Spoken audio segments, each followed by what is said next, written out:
Hello everyone, good morning. আজকে আমি একটা ক্লে আর্ট করব ঠিক করেছি। আসলে ক্লেটা কিনেছিলাম অনেক দিনই, কিন্তু ঠিক ইউজ করা হয়নি। যখন কিনেছিলাম তখন একটা স্নোম্যান বানিয়েছিলাম, সেই ভিডিও আমি তোমাদের সাথে অবশ্যই শেয়ার করব। তারপর আর ক্লেগুলো ব্যবহার করা হয়নি। কালকে আলমারির মধ্যে ক্লেগুলো দেখে ভাবলাম যে কিছু একটা বানাবো, তাই আজকে নিয়ে চলে এসেছি।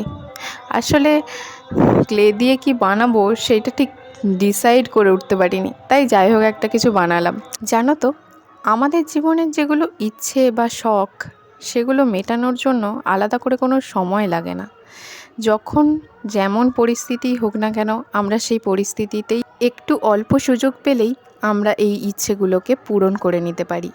আমার মনে হয় তোমাদের ক্ষেত্রেও তাই, তাই না? যাই হোক, ভিডিওটা ছেড়ে যাওয়ার আগে সাবস্ক্রাইব, লাইক, শেয়ার, কমেন্টটা অবশ্যই করে দিয়ে